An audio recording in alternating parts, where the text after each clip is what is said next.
ಕ್ರಿಕೆಟ್ನ sensational batter Abhishek Sharma ಕ್ರೀಸ್ನಲ್ಲಿ ಎಷ್ಟೊತ್ತು ಇರ್ತೀನಿ ಅನ್ನೋದು ಮ್ಯಾಟರ್ ಆಗಲ್ಲ. ಇರುವಷ್ಟು ಹೊತ್ತು ಎಷ್ಟು ರನ್ಸ್ ಬನ್ನೋದಷ್ಟೇ ಅವರ ಮೈಂಡ್ನಲ್ಲಿರುತ್ತೆ. ಹಾಫ್ ಸೆಂಚುರಿಗಳಿಗೆಲ್ಲ ತಲೆ ಕೆಡಿಸಿಕೊಳ್ಳದೆ ಬಿಗ್ ಹಿಟ್ಗಳ ಮೂಲಕವೇ ಸೌಂಡ್ ಮಾಡ್ತಿದ್ದಾರೆ. ಚುಟುಕು ಸಮರದಲ್ಲಿ ಭಾರತಕ್ಕೆ ಅಭಿಷೇಕ್ ಶರ್ಮಾ ಹೇಗೆ ವೆಪನ್ ಆಗಿದ್ದಾರೆ? ಏಷ್ಯಾ ಕಪ್ನಂತೆಯೇ ವಿಶ್ವಕಪ್ನ ಕೂಡ ಗೆಲ್ಲಿಸ್ಕೊಡ್ತಾರಾ? ಅವರ ಸ್ಟ್ರೈಕ್ ರೇಟ್ ಬ್ರೇಕ್ ಮಾಡೋಕೆ ಆಗಲ್ವಾ? ರ್ಯಾಂಕಿಂಗ್ ವಿಶ್ವ ದಾಖಲೆ ಏನು? BCCI ಬಂಪರ್ ಗಿಫ್ಟ್ ಕೊಡುತ್ತಾ? ಅವರ ಮನೆಯಲ್ಲಿ ಮದುವೆ ಸಂಭ್ರಮ ಹೇಗಿದೆ? ಎಲ್ಲವನ್ನು ಈ ವಿಡಿಯೋದಲ್ಲಿ ಹೇಳ್ತೇನೆ. ನಾನು ಶಾಂತ. ನೀವು ಸುದ್ದಿಯಾನದ ಸಬ್ಸ್ಕ್ರೈಬರ್ ಆಗೋದಕ್ಕೆ ಮರಿಬೇಡಿ. ಮಾಡರ್ನ್ ಕ್ರಿಕೆಟ್ನಲ್ಲಿ ಅಭಿಮಾನಿಗಳ ಫೇವ್ರೆಟ್ ಫಾರ್ಮೆಟ್ ಅಂದರೆ ಅದು T20 ಫಾರ್ಮೆಟ್. ಅದು ಲೀಗ್ ಆದರೂ ಅಷ್ಟೇ, ಇಂಟರ್ನ್ಯಾಷನಲ್ ಮ್ಯಾಚಸ್ ಇದ್ರೂ ಅಷ್ಟೇ. ಅಲ್ಲೇನಿದ್ರು ಪವರ್ ಹಿಟ್ಟರ್ಗಳಿಗೆ ವ್ಯಾಲ್ಯೂ. ಸೆಟಲ್ ಆಗಬೇಕು, ಡಿಫೆನ್ಸಿವ್ ಆಗಿ ಆಡಬೇಕು, ರನ್ಸ್ ಓಡ್ತೀನಿ, ಸಿಂಗಲ್ಸ್ ತಗೊಳ್ತೀನಿ ಅನ್ನೋದೆಲ್ಲ ಇರಲ್ಲ.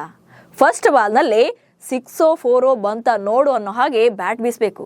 ಅದು ನೋಡೋವರಿಗೂ ಒಂಥರ ಥ್ರಿಲ್ಲೇ.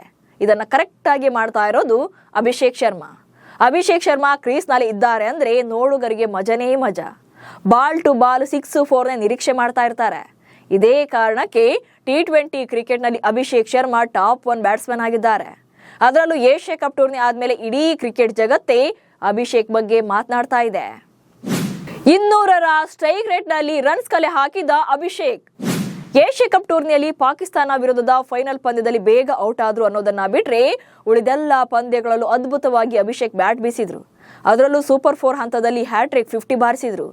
ಅದು ಕೂಡ ಟೂರ್ನಿಯ 7 ಪಂದ್ಯಗಳಲ್ಲಿ 200ರ ಸ್ಟ್ರೈಕ್ ರೇಟ್ನಲ್ಲಿ 32 ಬೌಂಡ್ರಿ ಹಾಗೆ 19 ಸಿಕ್ಸರ್ಗಳು ಸೇರಿದಂತೆ 314 ರನ್ಗಳನ್ನ ಕಲೆ ಹಾಕಿದ್ರು. ಅಭಿಷೇಕ್ ಟೂರ್ನಿಯ ಅತಿ ಹೆಚ್ಚು ರನ್ ಗಳಿಸಿದ ಆಟಗಾರನಾಗಿ ಪ್ಲೇಯರ್ ಆಫ್ ದಿ ಟೂರ್ನಮೆಂಟ್ ಪ್ರಶಸ್ತಿಯನ್ನು ಕೂಡ ಪಡ್ಕೊಂಡ್ರು. ಇದೇ ಪರ್ಫಾರ್ಮೆನ್ಸ್ ಈಗ ICC ರ್ಯಾಂಕಿಂಗ್ನಲ್ಲಿ ವಿಶ್ವ ದಾಖಲೆ ಬರೆಯುವಂತೆ ಮಾಡಿದೆ. 931 ರೇಟಿಂಗ್ ಪಾಯಿಂಟ್ಸ್ಗಳೊಂದಿಗೆ ವಿಶ್ವ ದಾಖಲೆ. ಏಷ್ಯಾ ಕಪ್ ಟೂರ್ನಿಯಲ್ಲಿ ರನ್ಸ್ ಬಳೆ ಹರಿಸಿದಂತ ಅಭಿಷೇಕ್ ಶರ್ಮಾ ICC ಶ್ರೇಯಾಂಕದಲ್ಲಿ ವಿಶ್ವ ದಾಖಲೆ ನಿರ್ಮಿಸಿದ್ದಾರೆ. ICC T20 ಬ್ಯಾಟ್ಸ್ಮನ್ಗಳ ಶ್ರೇಯಾಂಕದಲ್ಲಿ ನಂಬರ್ 1 ಸ್ಥಾನದಲ್ಲೇ ಮುಂದುವರೆದಿದ್ದಾರೆ. ಅದು ಕೂಡ 931 ರೇಟಿಂಗ್ ಪಾಯಿಂಟ್ಸ್ಗಳೊಂದಿಗೆ ವಿಶ್ವ ದಾಖಲೆ ಬರೆದಿದ್ದಾರೆ. ಇದುವರೆಗೆ ಯಾರೂ ಕೂಡ 930ರ ಮೇಲೆ ರೇಟಿಂಗ್ ಪಾಯಿಂಟ್ಸ್ಗಳನ್ನು ಪಡೆದೇ ಇರಲಿಲ್ಲ. ಈ ಹಿಂದೆ ICC T20 ಶ್ರೇಯಾಂಕದಲ್ಲಿ ಭಾರತದ ಸೂರ್ಯಕುಮಾರ್ ಯಾದವ್ ಅತ್ಯಧಿಕ ಅಂದರೆ 912 ರೇಟಿಂಗ್ ಪಾಯಿಂಟ್ಸ್ಗಳನ್ನ ತಲುಪಿದರು. ಇನ್ನು ವಿರಾಟ್ ಕೊಹ್ಲಿ 909 ರೇಟಿಂಗ್ ಪಾಯಿಂಟ್ಸ್ಗಳನ್ನ ಕಲೆ ಹಾಕಿದ್ರು. ಆದರೆ ಅಭಿಷೇಕ್ ಶರ್ಮಾ ಈ ವಿಚಾರದಲ್ಲಿ ಅವರ ಇಬ್ಬರನ್ನು ಕೂಡ ಹಿಂದಿಕ್ಕಿದ್ದಾರೆ. ಹೀಗೆ Abhishek Sharma batting full impressive ಆಗಿರುವಂತ BCCI ಅಭಿಷೇಕ್ಗೆ ಭರ್ಜರಿ ಗಿಫ್ಟ್ ಅನ್ನೇ ಕೊಡುವಂತ ಪ್ಲಾನ್ನಲ್ಲಿದೆ. ಏಕದಿನಕ್ಕೂ ಕಾಲಿಡ್ತಾರ ಅಭಿ, ಆಸ್ಟ್ರೇಲಿಯಾ ಟೂರ್ಗೆ ಸೆಲೆಕ್ಟ್.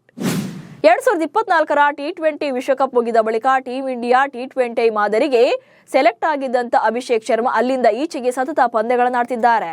ಇದೀಗ T20 ಜೊತೆಗೆ ಏಕದಿನಕ್ಕೂ ಕೂಡ ಅಭಿಷೇಕ್ ಶರ್ಮಾರನ್ನ ಸೆಲೆಕ್ಟ್ ಮಾಡೋಕೆ BCCI ಚಿಂತನೆ ನಡೆಸಿದೆ. ಇದೇ ತಿಂಗಳಲ್ಲಿ ಟೀಮ್ ಇಂಡಿಯಾ ಆಸ್ಟ್ರೇಲಿಯಾ ಟೂರ್ ಮಾಡಲಿದ್ದು ಅಲ್ಲಿ ಒನ್ ಡೇ ಹಾಗೆ T20 ಸರಣಿಗಳನ್ನಾಡಿದೆ. ಏಷ್ಯನ್ ಸಮರದಲ್ಲಿ ಮಿಂಚಿರುವಂತ ಅಭಿಷೇಕ್ ಶರ್ಮಾಗೆ ಒನ್ ಡೇ ತಂಡದಲ್ಲೂ ಕೂಡ ಸ್ಥಾನ ನೀಡೋಕೆ ಚರ್ಚೆಗಳು ನಡೆದಿವೆ. ಚೀಫ್ ಸೆಲೆಕ್ಟರ್ ಆಗಿರುವಂತ ಅಜಿತ್ ಅಗರ್ಕರ್, ಹೆಡ್ ಕೋಚ್ ಆಗಿರುವಂತ ಗೌತಮ್ ಗಂಭೀರ್ ಇಬ್ಬರು ಕೂಡ ಈ ಬಗ್ಗೆ ಮಹತ್ವದ ಚರ್ಚೆ ನಡೆಸಿದ್ದಾರೆ. ಅಭಿಷೇಕ್ ಶರ್ಮಾಗೆ ಸ್ಥಾನ ಕಲ್ಪಿಸೋಕೆ ನಿರ್ಧಾರ ಮಾಡಿದ್ದಾರೆ ಎನ್ನಲಾಗ್ತಿದೆ. ಈ ಮೂಲಕ ಆಲ್ ಫಾರ್ಮೆಟ್ ಪ್ಲೇಯರ್ ಆಗಿ ಬೆಳೆಸೋಕೆ ಮಹತ್ವದ ನಿರ್ಧಾರವನ್ನ ಕೈಗೊಳ್ತಿದ್ದಾರೆ.